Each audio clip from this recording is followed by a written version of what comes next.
کلا چرخش کرد. اصلا نمیفهمه.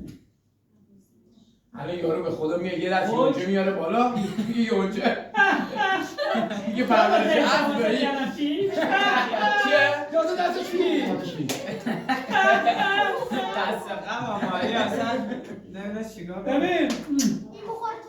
ببین کامل من ریمم علی جلو منم به خدا کم بابا بابا یه هفت بور نزدی همین من یه خاله کنم منم همین گرگا میخوالم نشست چه شبیه امشب.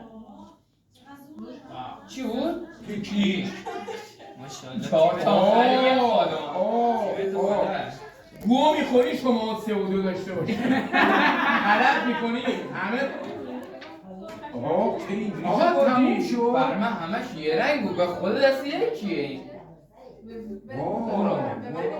من این همه یه خاله فقط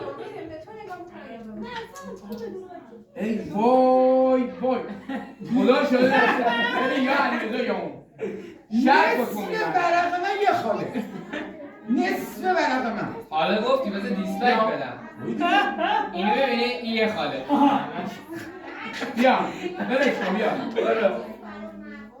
بابا اون آره دیگه درسته. بیا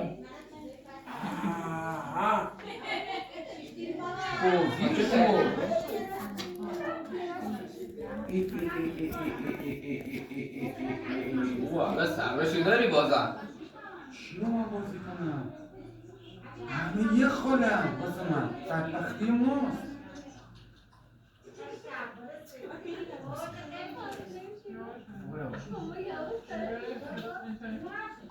رد دادی؟ آره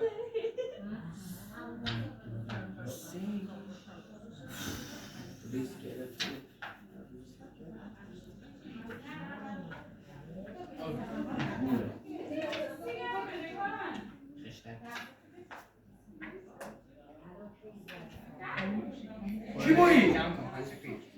تو خش نداری؟ من یه خالم من تک خالم رضا درست بازی میکردی اینا کد بودن. بیا خیلی بد بازی. یه تک بگو بیا وایسا بیبیشو میزن بعد شایشو میام. بعدشون تک کشی دیگه بیا باشه بازی مونده این دیگه نه این نه بعد تکشو میام. بیا خوب اینم بیا فهم نهاری؟ نه 2 4 5 6 تا شد ببینم برو بازی حالا چی بازی داری؟ وای 7 تا شد دیگه